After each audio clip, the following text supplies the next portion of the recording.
प्राचीन ग्रंथों में कई राम गीताएं पाई जाती हैं। प्रत्येक में वक्ता भगवान श्री राम ही हैं, परंतु श्रोता तथा प्रतिपाद्य विषय भिन्न भिन्न हैं।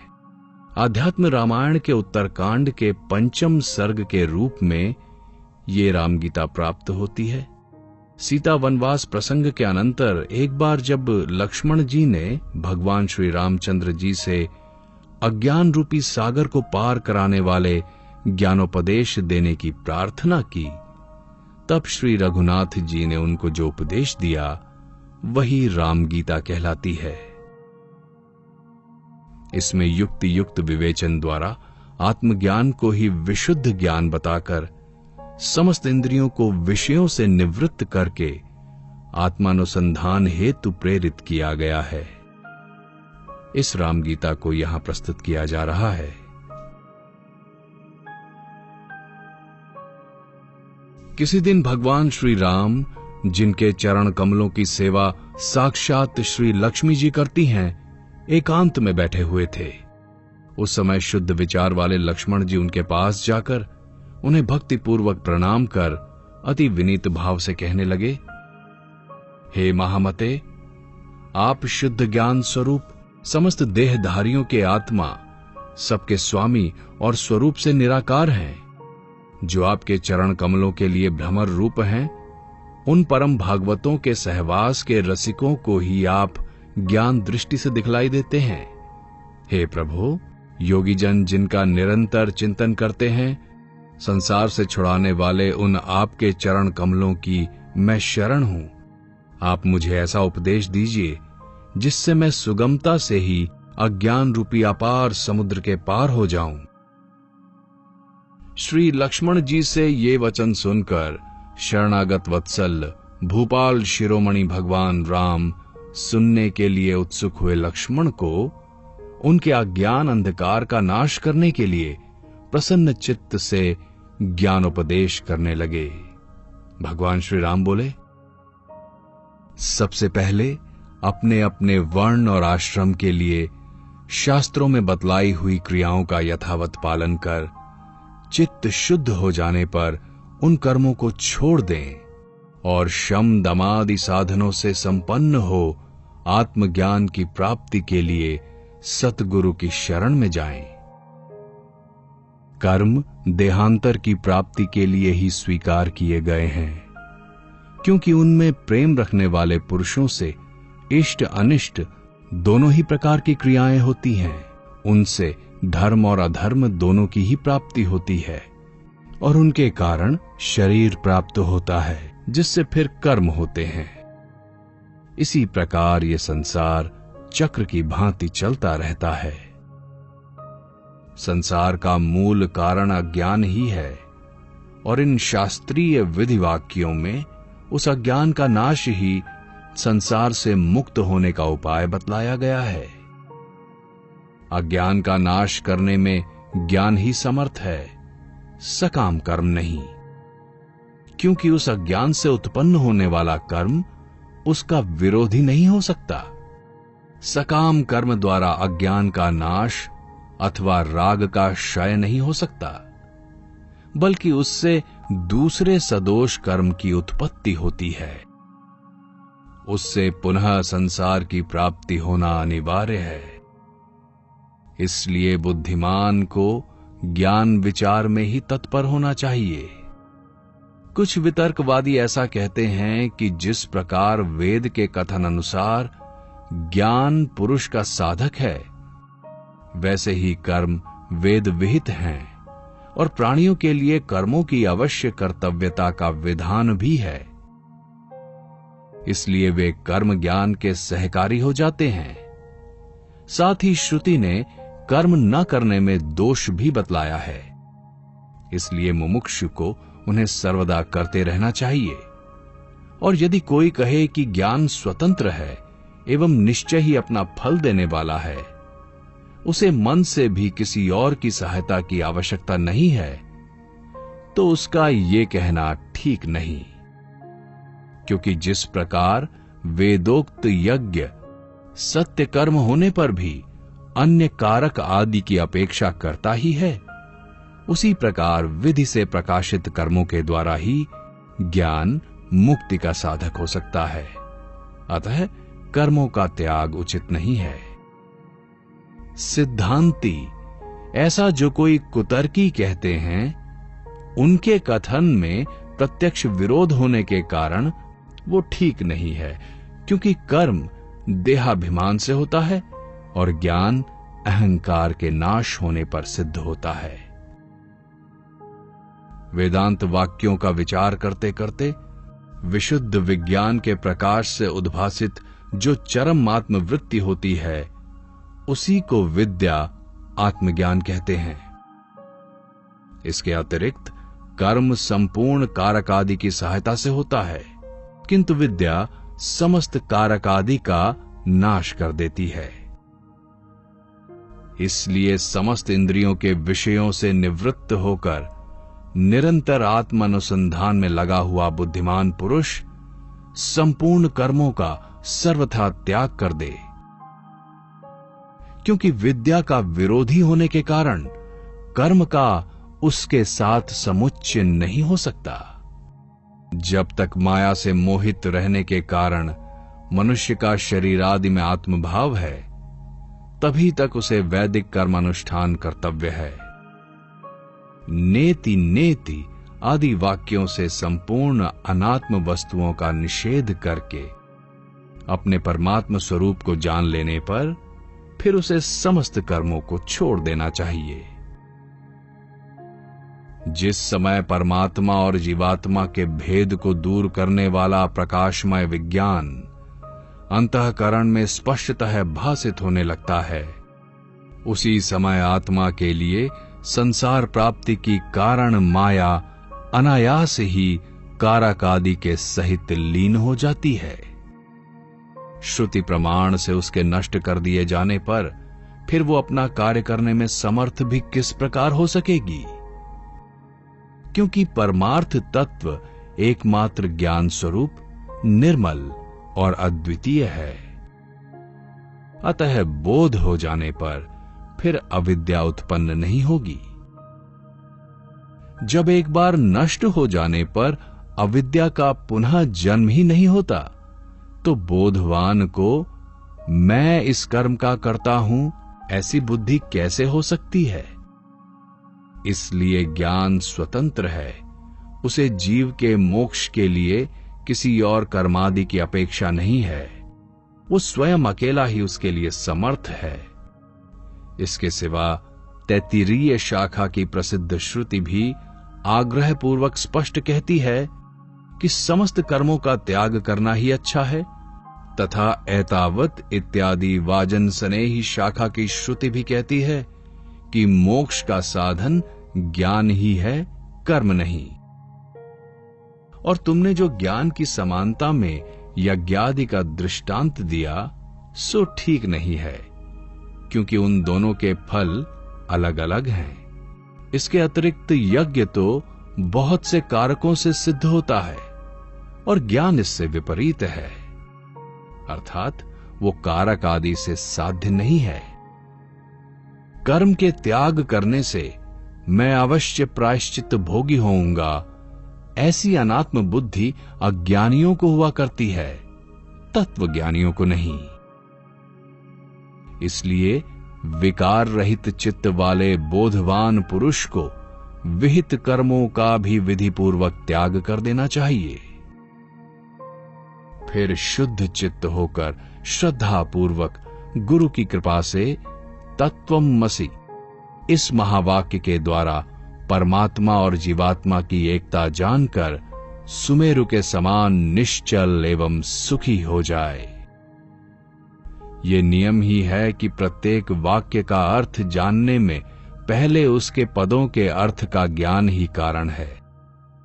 इस तत्वमसि महावाक्य के तत् और त्वम पद क्रम से परमात्मा और जीवात्मा के वाचक हैं और असि उन दोनों की एकता करता है। इन दोनों जीवात्मा और परमात्मा में जीवात्मा प्रत्यक अंतःकरण का साक्षी है और परमात्मा परोक्ष इंद्रियातीत है। इस वाच्यार्थ रूप विरोध को छोड़कर और लक्षणावृत्ति से लक्षित उनकी शुद्ध चेतना को ग्रहण कर उसे ही अपना आत्मा जाने और इस प्रकार एक ही भाव से स्थित होए। इन तत्व एवं त्वम पदों में एक रूप होने के कारण जहती लक्षणा नहीं हो सकती और परस्पर विरोध होने के कारण अजहल लक्षणा भी नहीं हो सकती। इसलिए सोयम ये वही है। इन दोनों पदों के अर्थ की भांति इन तत् और त्वयं पदों में भी भाग त्याग लक्षणा ही निर्दोषता से हो सकती है। पृथ्वी आदि पंचीकृत भूतों से उत्पन्न हुए सुख दुखादि कर्म भोगों के आश्रय और पूर्वोपार्जित कर्म फल से प्राप्त होने वाले इस मायामय आदि अंतवान शरीर को विज्ञजन आत्मा की स्थूल उपाधि मानते हैं और मन, बुद्धि, 10 इंद्रियां तथा 5 प्राण इन 17 अंगों से युक्त और अपंचीकृत भूतों से उत्पन्न हुए सूक्ष्म शरीर को जो भोक्ता के सुख दुखादि अनुभव का साधन है, आत्मा का दूसरा देह मानते हैं। इनके अतिरिक्त अनादि और अनिर्वाच्य मायामय कारण शरीर ही जीव का तीसरा देह है। इस प्रकार उपाधि भेद से सर्वथा पृथक स्थित अपने आत्म स्वरूप को क्रमशः उपाधियों का बाध करते हुए अपने हृदय में निश्चय करे। स्फटिक मणि के समान ये आत्मा भी अन्नमय आदि भिन्न भिन्न कोशों में उनके संग से उन्हीं के आकार का भासने लगता है, किंतु इसका भली प्रकार विचार करने से ये अद्वितीय होने के कारण असंग रूप और अजन्मा निश्चित होता है।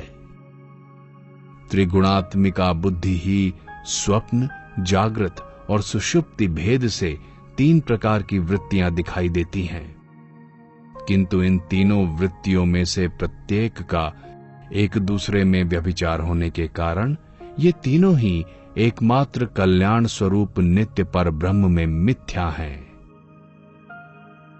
बुद्धि की वृत्ति ही देह, इंद्रिय, प्राण, मन और चेतन आत्मा के संघात रूप से निरंतर परिवर्तित होती रहती है। ये वृत्ति तमोगुण से उत्पन्न होने वाली होने के कारण अज्ञान रूपा है और जब तक ये रहती है तब तक ही संसार में जन्म होता रहता है। नेति नेति आदि श्रुति प्रमाण से निखिल संसार का बाध करके और हृदय में चिदग्नामृत का आस्वादन करके संपूर्ण जगत को उसके सार रूप सत ब्रह्म को ग्रहण करके त्याग दे, जैसे नारियल के जल को पीकर मनुष्य उसे फेंक देते हैं। आत्मा न कभी मरता है न जन्मता है, वो न कभी क्षीण होता है और न बढ़ता ही है। वो पुरातन संपूर्ण विशेषणों से रहित सुख स्वरूप स्वयं प्रकाश सर्वगत और अद्वितीय है। जो इस प्रकार ज्ञानमय और सुख स्वरूप है, उसमें ये दुखमय संसार की प्रतीति कैसे हो सकती है? ये तो अध्यास के कारण अज्ञान से ही दिखाई दे रहा है। ज्ञान से तो ये एक क्षण में ही लीन हो जाता है, क्योंकि ज्ञान और अज्ञान का परस्पर विरोध है। भ्रम से जो अन्य में अन्य की प्रतीति होती है, उसी को विद्वानों ने अध्यास कहा है। जिस प्रकार असर्प रूप रज्जु आदि में सर्प की प्रतीति होती है, उसी प्रकार ईश्वर में संसार की प्रतीति हो रही है। जो विकल्प और माया से रहित है, उस सब के कारण निरामय, अद्वितीय और चित्त स्वरूप परमात्मा ब्रह्म में पहले इस अहंकार रूप अध्यास की ही कल्पना होती है। सबके साक्षी आत्मा में इच्छा, अनिच्छा, राग द्वेष और सुख दुखादि रूप बुद्धि की वृत्तियां ही जन्म मरण रूपी संसार की कारण हैं। क्योंकि सुषुप्ति में इनका अभाव हो जाने पर हमें आत्मा का सुख रूप से भान होता है। अनादि अविद्या से उत्पन्न हुई बुद्धि में प्रतिबिंबित ये चेतन का प्रकाश ही जीव कहलाता है। बुद्धि के साक्षी रूप से आत्मा उससे पृथक है। वो परमात्मा तो बुद्धि से अपरिच्छिन्न है। अग्नि से तपे हुए लोहे के समान चिदाभास साक्षी आत्मा तथा बुद्धि के एकत्र रहने से परस्पर अन्योन्य अध्यास होने के कारण क्रमशः उनकी चेतनता और जड़ता प्रतीत होती है। अर्थात जिस प्रकार अग्नि से तपे हुए लोह पिंड में अग्नि और लोहे का तादात्म्य हो जाने से लोहे का आकार अग्नि में और अग्नि की उष्णता लोहे में दिखाई देने लगती है, उसी प्रकार बुद्धि और आत्मा का तादात्म्य हो जाने से आत्मा की चेतनता बुद्धि आदि में और बुद्धि आदि की जड़ता आत्मा में प्रतीत होने लगती है। इसलिए अध्यासवश बुद्धि से लेकर शरीर पर्यंत अनात्म वस्तुओं को ही आत्मा मानने लगते हैं। गुरु के समीप रहने से और वेद वाक्यों से आत्मज्ञान का अनुभव होने पर अपने हृदयस्थ उपाधि रहित आत्मा का साक्षात्कार करके आत्मा रूप से प्रतीत होने वाले देहादि संपूर्ण जड़ पदार्थों का त्याग कर देना चाहिए। मैं प्रकाश स्वरूप, अजन्मा, अद्वितीय, निरंतर, भासमान, अत्यंत निर्मल, विशुद्ध विज्ञान धन, निरामय, क्रिया रहित और एकमात्र आनंद स्वरूप हूं। मैं सदा ही मुक्त, अचिंत्य शक्ति, अतीन्द्रिय, ज्ञान स्वरूप, अविकृत रूप और अनंत पार हूं। वेदवादी पंडित जन अहर्निश मेरा हृदय में चिंतन करते हैं। इस प्रकार सदा आत्मा का अखंड वृत्ति से चिंतन करने वाले पुरुष के अंतःकरण में उत्पन्न हुई विशुद्ध भावना तुरंत ही कारक आदि के सहित अविद्या का नाश कर देती है। ठीक उसी प्रकार जिस प्रकार नियमानुसार सेवन की हुई औषधि रोग को नष्ट कर डालती है। आत्मचिंतन करने वाले पुरुष को चाहिए कि एकांत देश में इंद्रियों को उनके विषयों से हटाकर और अंतःकरण को अपने अधीन करके बैठे तथा आत्मा में स्थित होकर और किसी साधन का आश्रय न लेकर शुद्ध चित्त हुआ ज्ञान दृष्टि द्वारा एक आत्मा की ही भावना करे। ये विश्व परमात्मा स्वरूप है ऐसा समझकर इसे सबके कारण रूप आत्मा में लीन करे। इस प्रकार जो पूर्ण चिदानंद स्वरूप से स्थित हो जाता है उसे बाह्य अथवा आंतरिक किसी भी वस्तु का ज्ञान नहीं रहता।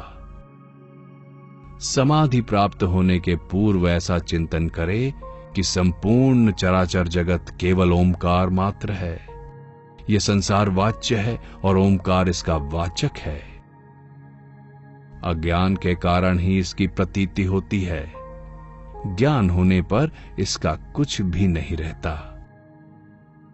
ओमकार में अ, उ और म ये तीन वर्ण हैं। इनमें से अकार विश्व जागृति के अभिमानी का वाचक है, उकार तेजस अर्थात स्वप्न का अभिमानी कहलाता है और मकार प्राज्ञ अर्थात सुषुप्ति के अभिमानी को कहते हैं। ये व्यवस्था समाधि लाभ से पहले की है। तत्व दृष्टि से ऐसा कोई भेद नहीं है।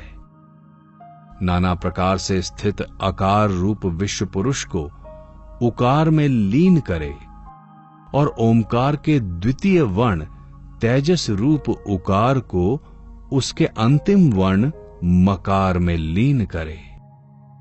फिर कारणात्मा प्राज्ञ रूप मकार को भी चिदघन रूप परमात्मा में लीन करे और ऐसी भावना करे कि वो नित्य मुक्त विज्ञान स्वरूप उपाधिहीन निर्मल पर ब्रह्म मैं ही हूं।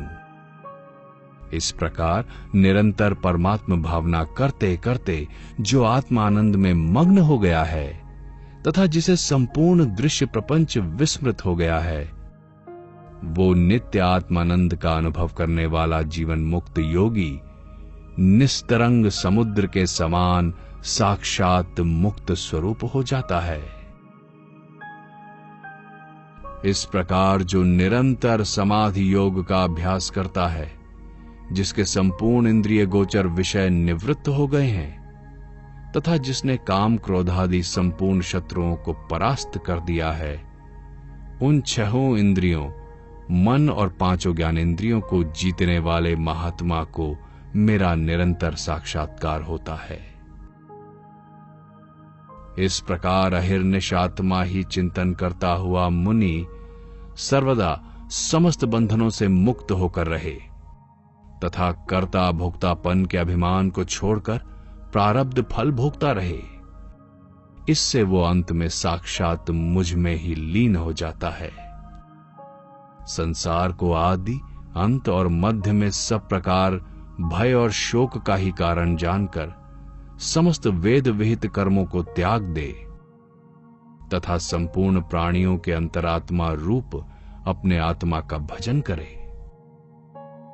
जिस प्रकार समुद्र में जल, दूध में दूध, महाकाश में घटाकाश आदि और वायु में वायु मिलकर एक हो जाते हैं, उसी प्रकार इस संपूर्ण प्रपंच को अपने आत्मा के साथ अभिन्न रूप से चिंतन करने से जीव मुझ परमात्मा के साथ अभिन्न भाव से स्थित हो जाता है। ये जो जगत है वो श्रुति, युक्ति और प्रमाण से बाधित होने के कारण चंद्र भेद और दिशाओं में होने वाले दिग्भ्रम के समान मिथ्या ही है। ऐसी भावना करता हुआ लोक व्यवहार में स्थित मुनि इसे देखे।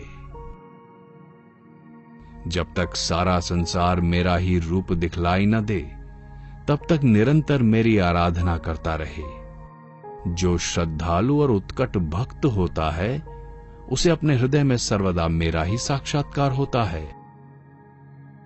हे प्रिय, संपूर्ण श्रुतियों के सार रूप इस गुप्त रहस्य को मैंने निश्चय करके तुमसे कहा है। जो बुद्धिमान इसका मनन करेगा, वो तत्काल समस्त पापों से मुक्त हो जाएगा। भ्राता, ये जो कुछ जगत दिखाई देता है वो सब माया है। इसे अपने चित्त से निकालकर मेरी भावना से शुद्ध चित्त और सुखी होकर आनंदपूर्ण और क्लेश शून्य हो जाओ। जो पुरुष अपने चित्त से मुझ गुणातीत निर्गुण का अथवा कभी कभी मेरे सगुण स्वरूप का भी सेवन करता है, वो मेरा ही रूप है। वो अपनी चरण रज के स्पर्श से सूर्य के समान संपूर्ण त्रिलोकी को पवित्र कर देता है। ये अद्वितीय ज्ञान समस्त श्रुतियों का एकमात्र सार है। इसे वेदांत वेद्य भगवत्पाद मैंने ही कहा है। जो गुरु भक्ति संपन्न पुरुष इसका श्रद्धा पूर्वक पाठ करेगा, उसकी यदि मेरे वचनों में प्रीति होगी तो वो मेरा ही रूप हो जाएगा।